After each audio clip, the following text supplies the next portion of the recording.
وہ تو اسرائیل اور امریکہ نے کیا ہے اور اٹیک کر دیا غیر قانونی طور پر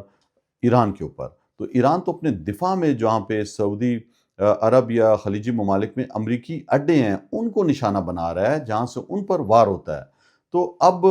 امریکہ چاہتا ہے کہ کسی طرح اس جنگ کے اندر وہ خود پیچھے ہو جائے اور خلیجی ممالک جو ہے اور سعودی عرب جو ہے وہ مسلمان آپس میں لڑنا شروع کر دیں۔ تو سعودی عرب بڑے حکمت سے کام لے رہا ہے اور سعودی عرب نے جو ہے ابھی تک کوئی اس طرح کا غیر ذمہ دارانہ نہ بیان دیا ہے، نہ خلیجی ممالک نے دیا ہے، اور ایران نے بھی خلیجی ممالک سے جو ہے وہ معذرت کی ہے کیونکہ وہاں پہ آپ کے علاقوں میں امریکی اڈے ہیں، وہاں سے ہم پر جو ہے وہ میزائل داغے جاتے ہیں، تو لوجسٹک فراہم کی جاتی ہے امریکہ کو،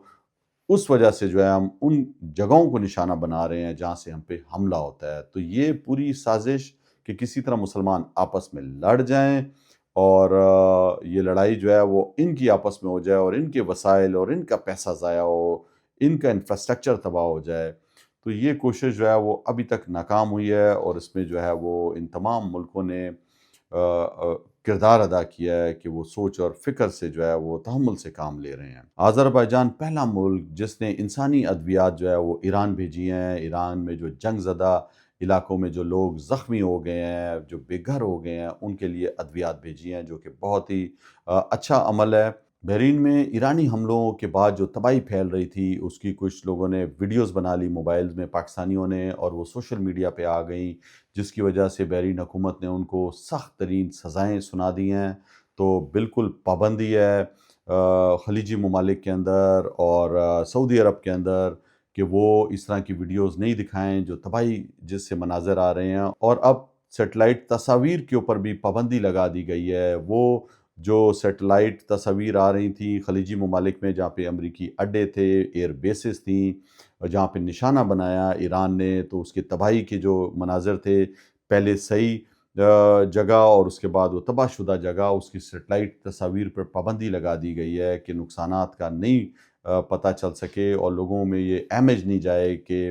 امریکی اڈے جو ہیں وہ اتنے متاثر ہو گئے ہیں۔ سابق آرمی چیف قمر جاوید باجوہ جو لیٹرین میں گر گئے تھے اور ہسپتال منتقل تھے، شدید زخمی تھے، اب اطلاعات آ رہی ہیں کہ ان کو برین ہیمریج ہو گیا ہے اور وہ کسی کو بھی نہیں پہچان رہے، نہ اپنے بچوں کو پہچان رہے ہیں، اور ان کی زندگی جو ہے وہ خطرے میں ہے اس ٹائم بتایا جا رہا ہے۔ تو دیکھیں یہ انجام ہوتا ہے، پہلے اتنا تکبر تھا اور جس طریقے سے عمران خان کی کمر میں چھرا انہوں نے کھوپا، چلتی ہوئی حکومت کو گرایا، 6.6 جی ڈی پی ریٹ تھا، پاکستان ترقی کر رہا تھا، لیکن صرف اور صرف ایک سائفر کے آنے سے جو ہے وہ ڈر گئے، لیٹ گیا، اور رجیم چینج آپریشن میں بنیادی کردار جو ہے وہ قمر جاوید باجوہ کا تھا، اور آج آپ اس کا انجام دیکھ لیں، آپ دیکھیں اسی طرح ہوتا ہے۔ اور اسی طرح آج کا یہ جو ظالم عاصم منیر بنا ہوا ہے بزدل، دیکھنا اس کا بھی اسی طرح انجام ہوگا۔ یہ صرف اور صرف کرسی کی طاقت ہے، ان کو آشیواد ہے واشنگٹن سے، جس دن یہ آشیواد ان کے سروں سے چلا گیا، آپ دیکھیں گے کہ یہ جو اس نے جو ہے وہ ڈاکو ڈفروں کا جو ٹولہ بٹھایا ہوا ہے، یہ عاصم منیر خود اور یہ ڈاکو ڈفر جو ہیں، یہ سب کے سب ان کی ہوا نکل جائے گی، اور انہوں نے جو یہ جو جعلی ایک خوف بٹھایا ہوا ہے پاکستان میں تمام اداروں پر، یہ آپ دیکھیں گے کہ اللہ الحق ہے، عمران خان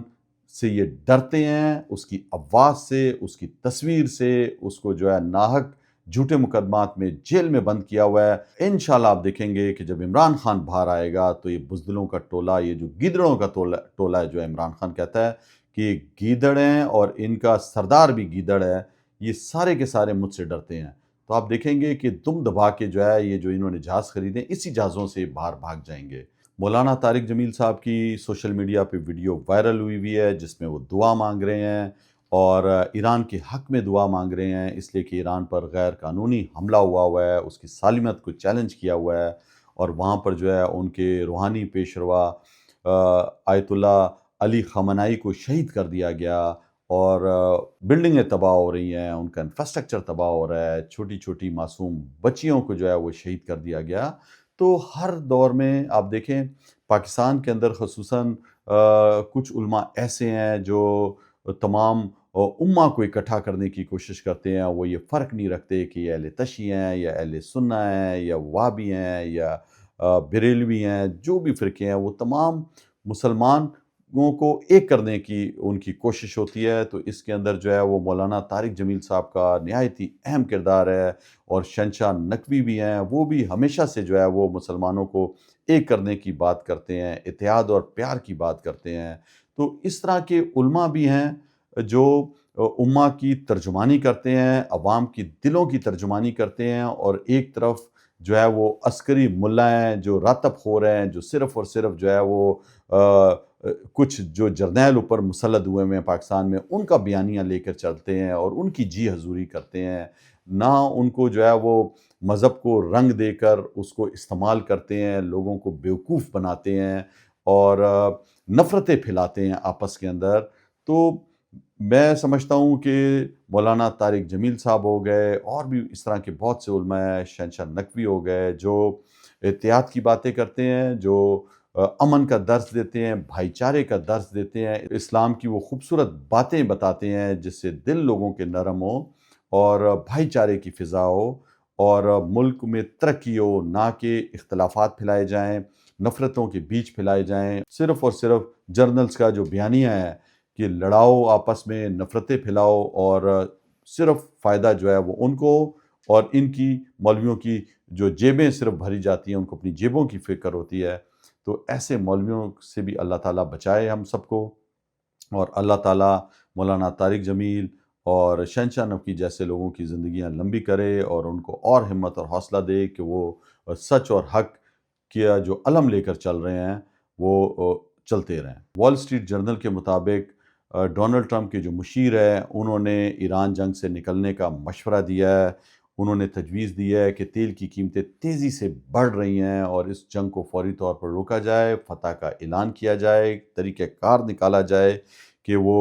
اس جنگ کے نقصانات سے بچ سکیں. اور ریپبلکن پارٹی جو ہے وہ جو مڈ ٹرم انتخابات آ رہے ہیں اس میں اس کو شدید نقصان پہنچ سکتا ہے اس جنگ سے. تو اس جنگ سے فوری طور پر نکلا جائے، نقصانات کو کم کیا جائے.